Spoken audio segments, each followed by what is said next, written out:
কমিটির মাধ্যমে আমরা কমিটি ঘোষণা করি। আসলে দেখছি একটা রাজনীতিটা শিখে ঘুরলে রাজনীতি শিখে যায়, রাজনীতিটা শিখে রাজনীতি শিখে যায় না। ইসলাম মনে করছে আমাদের কেউ না, ইসলামের একশো ইসলাম ঝেড় অধ্যাপক ইসলামের ফসলের যোগ্যতা নাই। আমরা দেখছি এই বৈরায় রাজনীতি অধ্যাপক ইসলাম ব্যতীত ওটা করার অধিকার নেই। প্রিয় বৈরাবাসী, আর আমাদের হোসেন আলাস হোসেনের সাথে তৃতীয় মৃত্যুবার্ষিকী আজকে আলোচনা সভা। বেশি কিছু বলতে চাই না।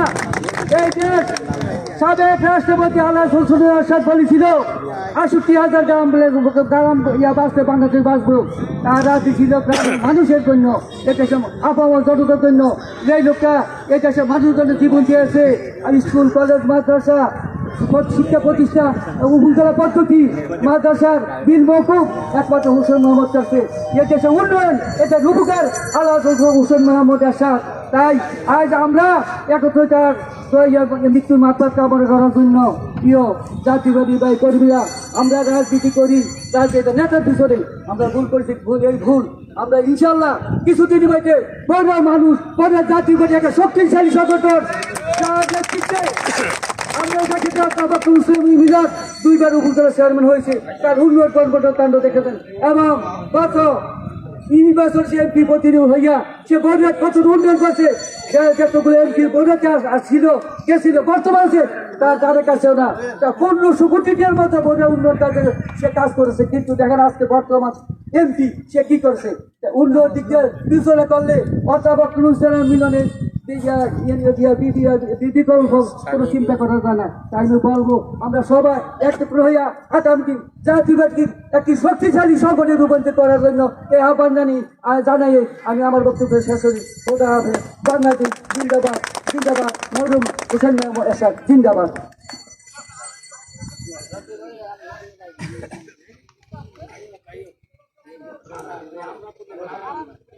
বিসমিল্লাহির রহমানির রহিম। এ পর্যায়ে আমি বক্তব্য রাখার জন্য সবিনয় অনুরোধ করছি বড়ুয়া উপজেলা জাতীয় পার্টির ধর্ম বিষয়ক সম্পাদক জনাব মাওলানা মোহাম্মদ আলমগীর হোসেন আলমগীর ভাইকে বক্তব্য রাখার জন্য আমি সবিনয় অনুরোধ করছি।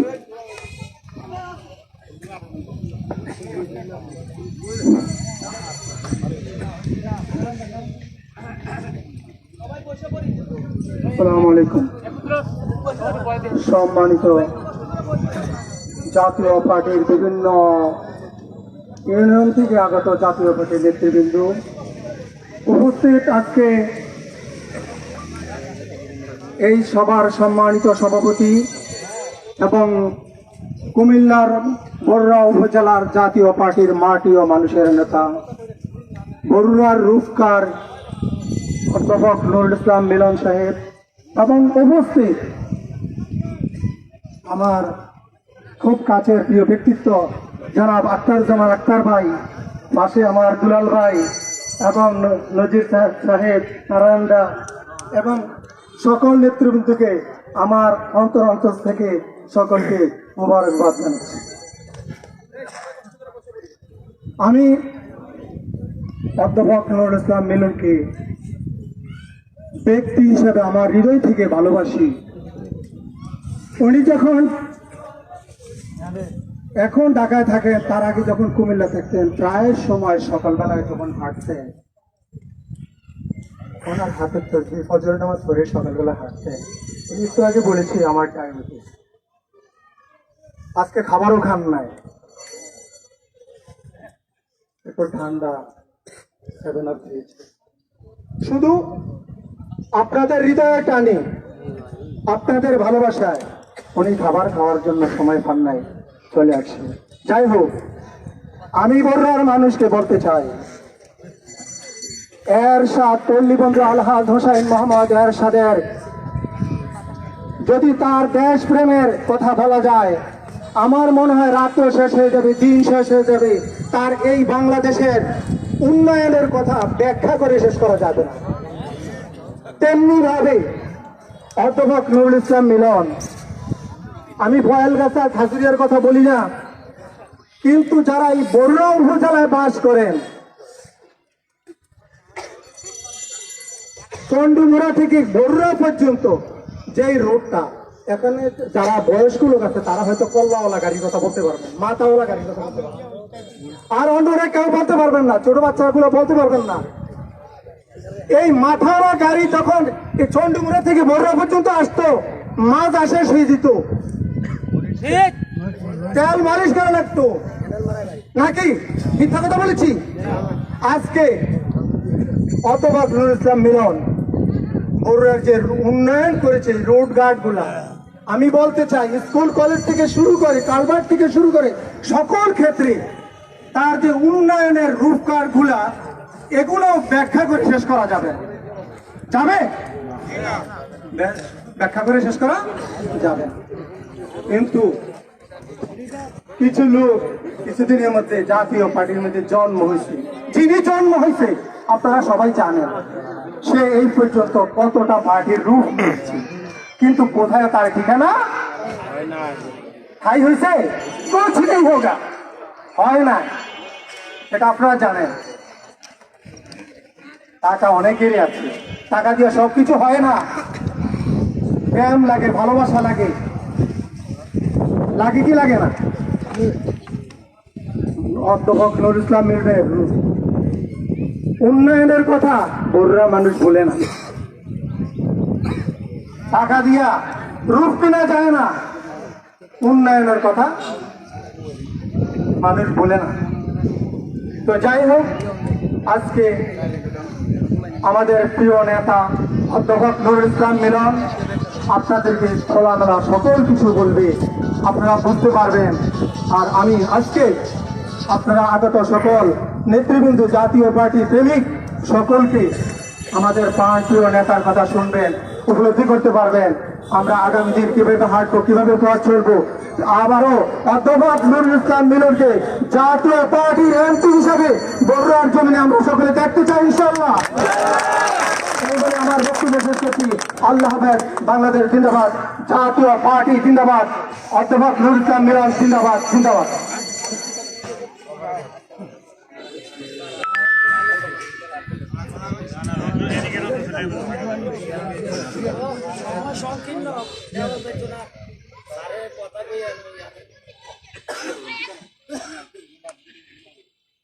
এ পর্যায়ে বক্তব্য রাখবেন জাতীয় পার্টির যখন প্রথম প্রতিষ্ঠা লাভ করে প্রতিষ্ঠাকালীন সদস্য, জাতীয় পার্টির প্রতিষ্ঠাকালীন সদস্য এবং বড়ুয়ার যিনি দীর্ঘ 50 বছর বড়ুয়ার মাটি ও মানুষের সাথে নিবিড়ভাবে যার সম্পর্ক রয়েছে, জাতীয় পার্টির সাবেক সংসদ সদস্য বীর মুক্তিযোদ্ধা অধ্যাপক নুরুল ইসলাম মিলন সাহেব। এ পর্যায়ে বক্তব্য রাখবেন বীর মুক্তিযোদ্ধা অধ্যাপক নুরুল ইসলাম মিলন সাহেব।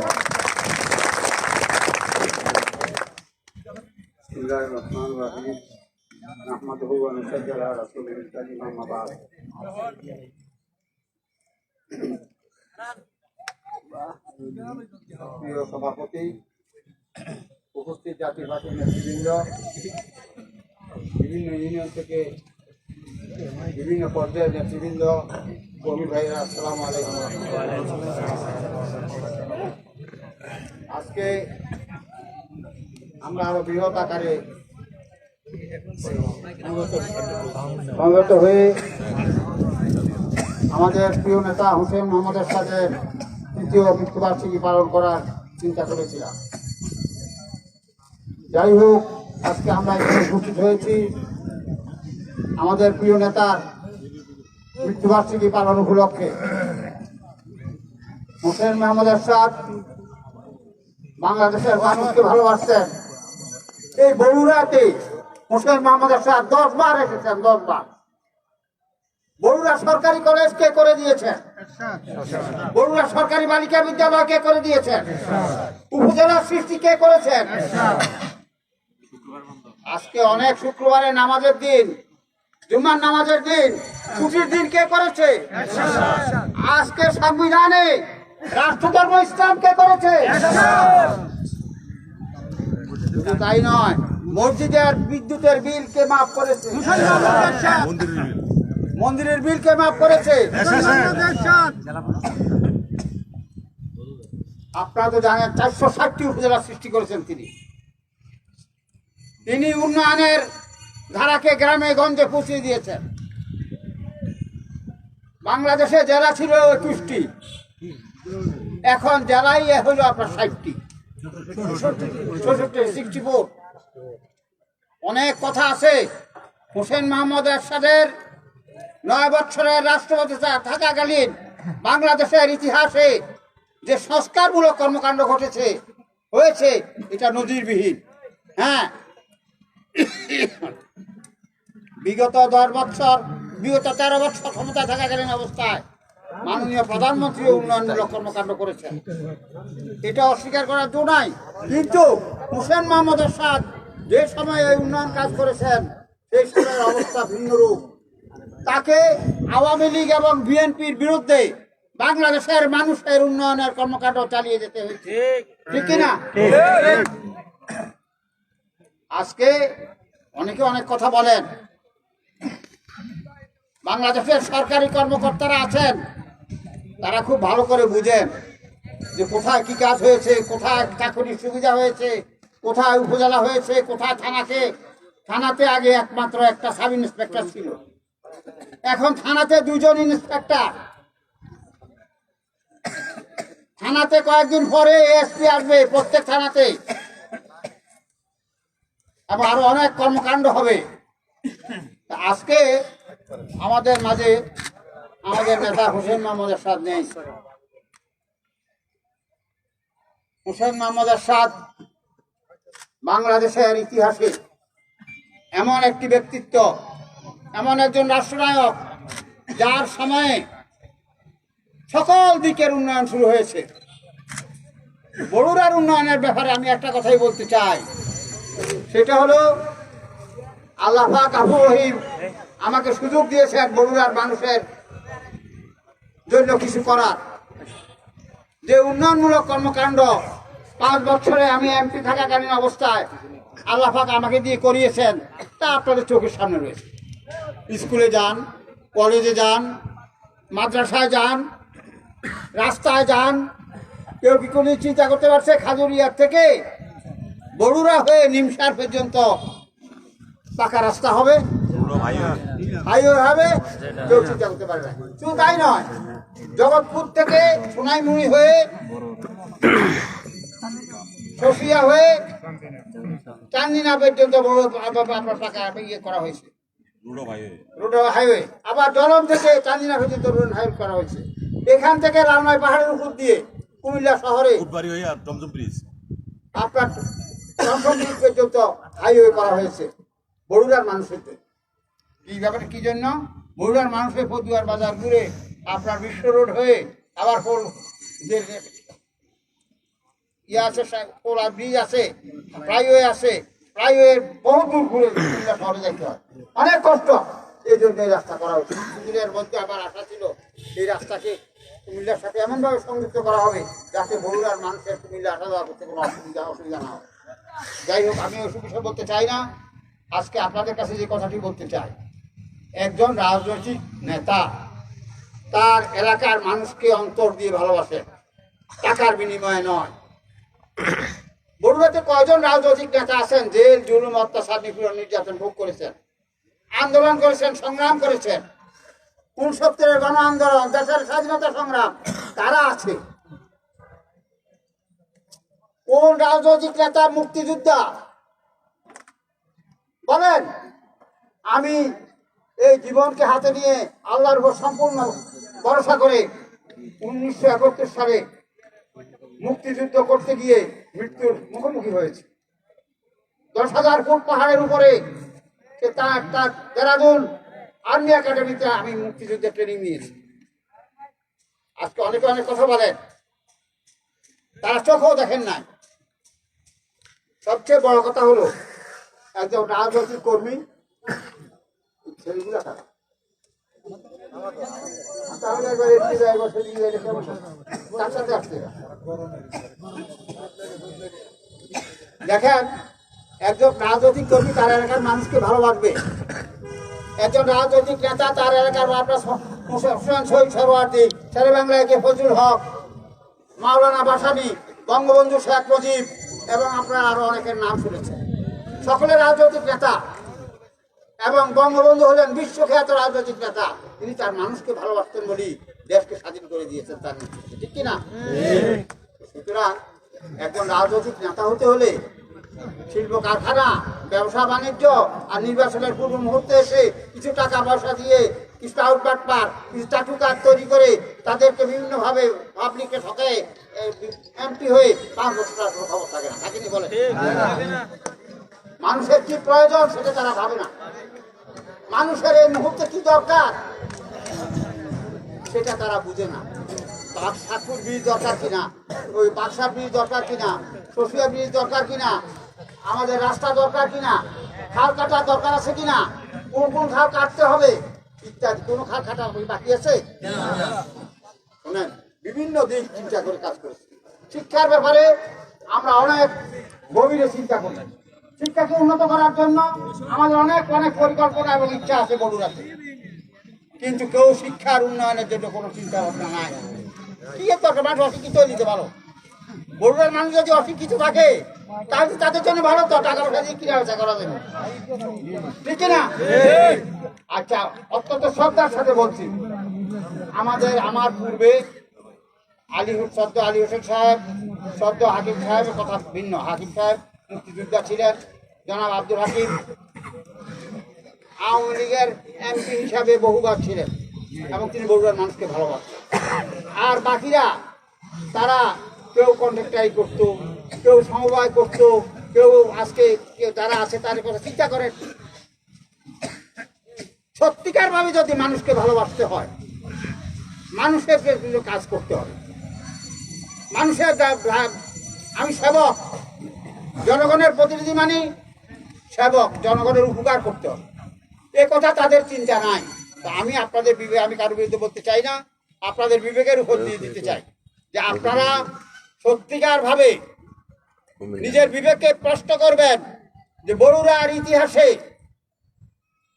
বর্তমানে যে অবস্থা আছে, রাস্তাঘাট, স্কুল কলেজ মাদ্রাসা মসজিদের উন্নয়নমূলক কর্মকাণ্ডের সব তারা বলে করে যে এটি সব আমি করছি। ঈদগাহ ময়দান জায়গা কিনে দিছি আমি, পুরে দিছি আমি, দিঘি কেটে দিছি আমি, সব কিছু করলাম আমি।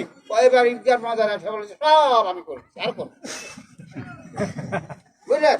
যাই হোক, এটি কিছু বলতে চাই না, কারোর বিরুদ্ধে বলতে চাই না। তবে ইনশাআল্লাহ আজিজ, এবার একটা কথা মনে রাখতে হবে, যদি দেশে সুষ্ঠু সুন্দর নির্বাচন হয়, নিরপেক্ষ নির্বাচন হয়, মানুষ যদি ভোট দেওয়ার সুযোগ পায় তাহলে তারা দেখিয়ে দেবে ইনশাআল্লাহ। কত টাকা আছে আপনার, কত ভোট কিনবেন? ভোট মানুষ দিতে জানে। সুতরাং যদি আপনারা চান, আপনারা যদি মনে করেন যে নুরুল ইসলাম মিলন, তাকে দিয়ে আরো কিছু কাজ করাতে হবে, তাকে আবার আসতে হবে, সেইভাবে আপনাদেরকে প্রস্তুতি গ্রহণ করতে হবে। আমার যারা কর্মী নেতা আছেন তাদের কাছে একটা কথা বলি, আমার কোনো এমন শখ নাই, তারা আমি দেখছি, অনেক দেখেছি। এরপরও আমার মনে করি যে বগুড়ার আরো এমন কিছু কাজকর্ম রয়ে গেছে যেটা তারা বুঝবো, চিন্তাও করে না, তাদের মাথায় ওই নাই। সুতরাং আমি অনুরোধ করব যে আপনারা এই বিষয়ে চিন্তা করে ঐক্যবদ্ধ ভাবে জাতীয় পার্টিকে শক্তিশালী করার চেষ্টা করবেন। এখানে আমার অনেক বন্ধুরা আছে, আক্তার জামান ভূঁইয়া, নারায়ণ চন্দ্র, এছাড়াও আরো অনেক নেতৃবৃন্দ আছে। তারা একবার একটু ভুল করতে পারেন, আমার হয়তো ভুল থাকতে পারে, ফরগেট অ্যাবাউট অল দিস, সমস্ত কিছু ভুলে আসুন আমরা সকলে মিলে ঐক্যবদ্ধভাবে শক্তিশালীভাবে সংগঠন গড়ে তুলি। সংগঠন যদি আমরা গড়ে তুলতে পারি, মানুষকে যদি আমরা প্রাণের নিজের হৃদয়ের কাছে নিয়ে আসতে পারি, ভোট আমাদের অবশ্যম্ভাব, কেউ আমাদের আটকিয়ে রাখতে পারবে না। আমি বিশ্বাস করি তাই। আজকে 3 বছর পরে আমি আসছি, আরো অনেক লোক আসতো, রোদ্রের মধ্যে এর মধ্যে আরো অনেক আশেপাশে দাঁড়ায় আছে অনেক। যাই হোক, আমি তো কাউরে একটা পয়সা দিছি নি, আপনাদের কাউরে বলেন তো দেখি, বলেন একটা টাকা দিছি না? তো সুতরাং আজকাল এই রাজনীতি নাই। আজকে যারা অফিসার আছে বিভিন্ন পর্যায়ে, তারা চিন্তাও করতে পারবে না আমার কর্মীদের অবস্থা। আমি একজন সঠিক রাজনৈতিক কর্মী হিসাবে নিজেকে প্রতিষ্ঠিত করার চেষ্টা করি, আমার কর্মীদের সেভাবে তৈরি হওয়ার চেষ্টা করি, চালাই, সেভাবে তৈরি করি। আজকে আপনাদের কাছে অনুরোধ, আন্তরিকতা দিয়ে, সহযোগিতা দিয়ে আপনারা সংগঠনকে তৈরি করেন। প্রত্যেকটি গ্রামে একটি নতুন কমিটি হবে, প্রত্যেকটি গ্রামে আমরা শক্তিশালী নতুন কমিটি করব এবং সাংগঠনিকভাবে শক্তিশালী করে গড়ে তুলব। কারো সাধ্য নাই আমাদের কমিটির বাড়িতে সামনে দাঁড়ানো। মহিলা কর্মী থাকবে, যুবক থাকবে, আমাদের কমিটিতে মধ্যে মুরব্বী শ্রেণীর লোক থাকবে এবং আমরা ছাত্রদেরকে এখানে সন্নিবেশিত করবো যারা মোটামুটি এসএসটি পাস করেছেন, এসএসটি পাস করেছেন। সুতরাং আমরা সেভাবে সংগঠনের প্রত্যেক গ্রামের জন্য একটা ফরম নিয়েছি, উন্নয়ন জন্য কি কি দরকার একটা গ্রামে, সেগুলো আপনাদেরকে মানে ছোট করে দেখতে হবে না, আপনাদেরকে সেটা দেখে ফর্ম ফিল আপ করে দিতে হবে। তো আমি আর বেশি কিছু করতে চাই না। আমাদের এই সভাটি নিয়ে আসছে কেউ, আমাদের এই সভা নিয়ে অনেকে অনেক কথা বলেন, অনেক চেষ্টা করেছেন, এটা আমি বুঝি। তারা হয়তো ভাবতে পারেন সরকারি অফিসার, আইন শৃঙ্খলা বাহিনীর কর্মকর্তাবৃন্দ, তারা মনে করতে পারেন যে এরা বুঝে আমরা যাই না, যা ইচ্ছা তা করতে পারবেন না, যা ইচ্ছা তা করতে পারবেন না। নুরুল ইসলাম মিলন তার জীবনের 50টি বছর আন্দোলন সংগ্রাম করেছে, 3 বার জেল কেটেছে, বহু অফিসার। আমি একটা গর্বিত, আমার উপজেলায় 10 জনের ব্যক্তি আছে, 10 জনের স্ত্রী আছে, তার সাথে আমার যোগাযোগ আছে প্রত্যেকের সাথে। সিভিল অফিসার, সিভিল সার্ভেন্ট আছে, বহু ওসি আছে, বহু ওসি চাকরি আমি দিছি, বহু এসপি চাকরি আমি দিছি। স্বরাষ্ট্রমন্ত্রী বগুড়াতে আসছিল, তিনি খুব ভালো করে জানেন। সুতরাং আমি রাস্তার থেকে কিংবা বানের জলে বেশি আসি নাই, আমার হাতে সমর্থ নেতা করবি বগুড়া, যে হাঁটি করো।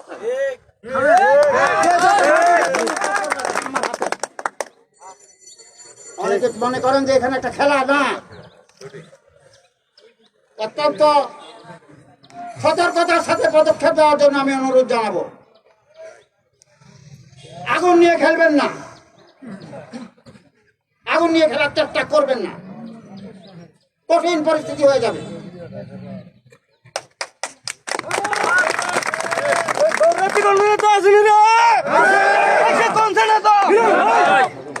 বক্তব্য বাড়াতে চাই না, মসজিদে কি মোনাজাত দিয়ে আমরা আমাদের কর্মবিশ্বাস করবো।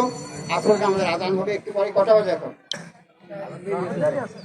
3:30। এখানে একটা মোনাজাত হবে, মসজিদে একটা মোনাজাত হবে, মসজিদে একটা দোয়ার মাহফিল হবে। হ্যাঁ, এখান থেকে আপনারা আমাকে বলেন, আপনারা সবাই পুরান মাদ্রাসার মাঠে যাবেন?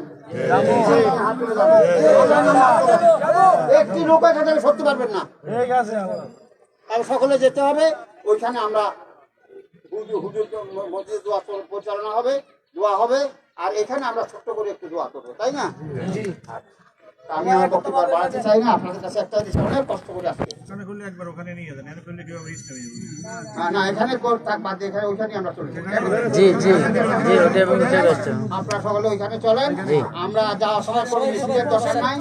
আমরা হোসেন মোহাম্মদ এরশাদের রুহের মাগফিরাত কামনা করব এবং আমরা হোসেন এরশাদের রোগ মুক্তির জন্য আবেদন আমরা মোনাজাত দেব এবং আমরা সকলে যাতে সুস্থ সবল দিয়ে থাকি। আল্লাহ পাক গাফুর রহিম মেহেরবানি করেন, দয়া করেন, সেই জন্য সকলের জন্য আপনাদের ধন্যবাদ।